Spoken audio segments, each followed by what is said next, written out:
Good evening, everybody. This is September 20th, 2017. I want to read a message from the first year, which mentions some things which are already occurred or are happening now in process. And this is from angels speaking to me and those speaking to me specifically, and then part of it's anybody who serves him in various ways and gifts. And then I want to talk about marriage. Be still, be silent, trouble not your heart. Take heed and listen to the words we impart. 'Tis not the season of our domain. There's much to do in the times that remain. Long ago in far off places, we besought the holy graces to tell us all the secrets of all that lies in heaven above. Peace be unto you is what they said. Time has not come to recall the dead. Wherever we go, wherever we be, we are there to help set men free. Many of us pass through time, reciting messages in holy rhyme. Most hear but do not listen. Too much noise blurs their vision. You were given a gift before, to open your heart to all the lore. Mysteries unfold as they will let us messengers reveal the time not set. Ecclesiastes is full of things to tell. Seek within its deepest well. Open mind and open heart, know the words it does impart. Long ago your path was laid, all the wrongs shall be paid. Your return is set in stone, never shall you be alone. She awaits till deed is done, all the glory shall be won. His time is soon to come at last, future becomes the hidden past. Righteousness arisen with his descending, legions of angels that he is sending, to cleanse the earth of all the dark, and claim what's his with holy mark. Spread the word, time is near, have no worry, shed no tear. Endless joy awaits you then, with her forever this you can pen. Till that time patience is needed, keep your ear, all words heeded. His blessings on you, friend from the past, time will come you'll remember at last. Could be, they've mentioned much later messages that the cherubim are messengers for these words a lot. So it could be angels, could be a cherubim, cherubim, however you want to pronounce it. But clearly it speaks some things that have occurred and are occurring and talks to me specifically. Be still, be silent, trouble not your heart. Take heed and listen to the words we impart. So clearly the messengers. 'Tis not the season of our domain. And this is probably 2009, I think. There's much to do in the times that remain.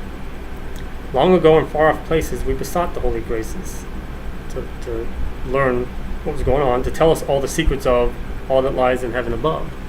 So they want to know, to understand it all. Peace be unto you is what they said. And specifically who the holy graces are, they've mentioned them before. I'm not exactly sure. Time has not yet come to recall the dead, is what they said, which has occurred already. A number of years after that, they started recalling them. All those have been asleep, and throughout by the following late that year, the message in October said they were the first to arrive, and by I think it was Lent, Ash Wednesday, or Palm Sunday, I think it was Ash Wednesday, we got a message saying that we were the last to awaken, so those all who have been asleep. Wherever we go, wherever we be, we are there to help set men free, so they're here to help us. Many of us pass through time, delivering messages, reciting messages in holy rhyme, which is what these are. Most hear but do not listen. Too much noise blurs their vision. Yet you, me, was given a gift before. Again, confirms previous lives, before you even walked this earth, to open your heart to all the lore. Mysteries unfold as they will let us messengers reveal the time not set out at this time. Ecclesiastes is full of things to tell. Seek within its deepest well. Open mind and open heart. Know the words it does impart. So read Ecclesiastes. And I mentioned this before. Secret lies, or the answer lies in Ecclesiastes. So read it with an open heart, open mind. Ask for discernment before you do, and to learn what it's about. It was written by Solomon, and it was after and I've discussed this before, how he asked for wisdom and knowledge incorrectly. He didn't ask for God's wisdom and knowledge, discernment of his wisdom and knowledge. He asked for his own wisdom and knowledge, which is therefore human and imperfect. So he realized his mistake. That's what Ecclesiastes is about, and all this foolishness, the time he wasted on doing this and that. So read Ecclesiastes. Pray before you do, though. Now again to me, long ago your path was laid. Again, from the age of my soul, all the wrongs shall be paid. Your return is set in stone. Never shall you be alone. As they've told me time again what awaits me. She awaits till deed is done. That's my soulmate, Penelope. All the glory shall be won. His time is soon to come at last. Future becomes the hidden past. Where time stands still, it all becomes one. Because remember, there's no God, there's no time with God.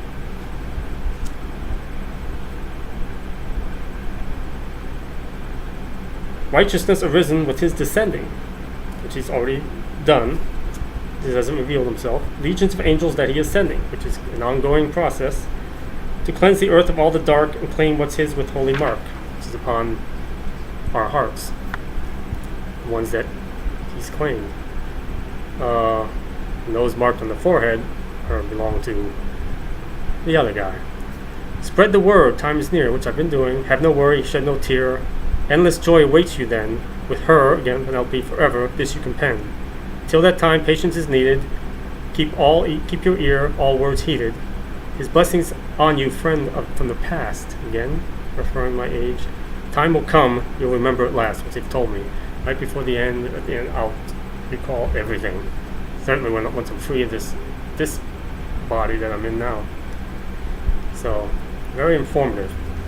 Now I want to talk about marriage, seeing as my niece just got married a couple days ago. God bless them. And hope they're having fun. They should be in Lake Como, Italy by now. So bless them. Now marriage. And everybody wants to prove me wrong. I don't remember verbatim everything in the Bible. And I learned a lot from him, his discernment, directly or indirectly. The Bible isn't mentioned. It says, woman will cleave to man will take woman into himself. But it doesn't say forever in that life. It can be multiple times. He has a purpose for each one. Lots of times we marry somebody because it's what we want, not what he wants. Plus it doesn't mention that you only have one wife. There's multiple instances, especially in the Old Testament. Multiple wives. Solomon, David, multiple wives, concubines. So I'm not saying go out and do that, but I'm saying it's more men's laws that pervade society today. When it comes to actual marriage, I don't know how it is in other countries, but in this country now, certainly a lot of states, whoever's performing the ceremony, last thing they say is, the power and authority invested in me by the state of so-and-so, and I'll pronounce you man and wife. A state, a government, a piece of paper does not say that does not confirm that you're married in God's eyes. No way, no how. Can't happen. So if you adhere to that, in God's eyes, you're not married.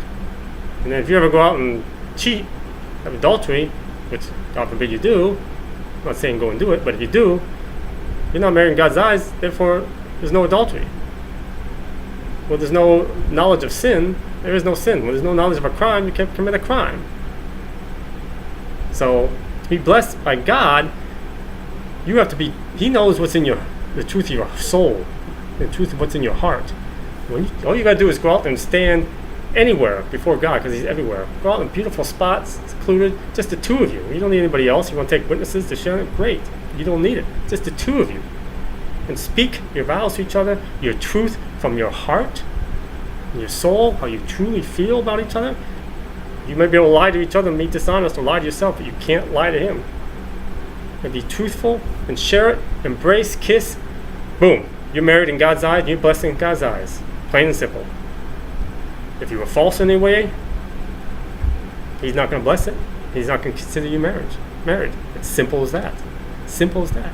It means, I'm sure a lot of people, it's going to irritate them and disagree with this, but you disagree till the cows come home. That's the way it is with God. Trust me. No, I'm not saying don't have your standard wedding like everybody has. Sure. But if you want to be blessed by God, don't go by what somebody's telling you standing in front of you and giving these vows. Speak your truth, your vows to each other, which you can do. and be honest about it. And you have a lot of people there and nobody there, and it'll be blessed by God. It doesn't matter how many people you have there, or whether you're using a priest, a preacher, a reverend, pastor, justice of the peace, whatever. They have no say in it. They have no say in it, and they're not needed. They're not required in God's eyes. Period. To speak your truth before God, amongst God, and be blessed by Him, purely by Him, not through another imperfect, sinful human being. I don't care who they are, what title they got, or how they're dressed, or what they're reading from. They're imperfect and therefore human, therefore sin. So you want to be blessed? You're given authority by them from on a piece of paper or state? Someone who's not pure, or directly from God? Your choice, free will. But that's what I want to say about marriage. Agree with it? Don't agree with it? Doesn't matter. Go out and enjoy your day. God bless.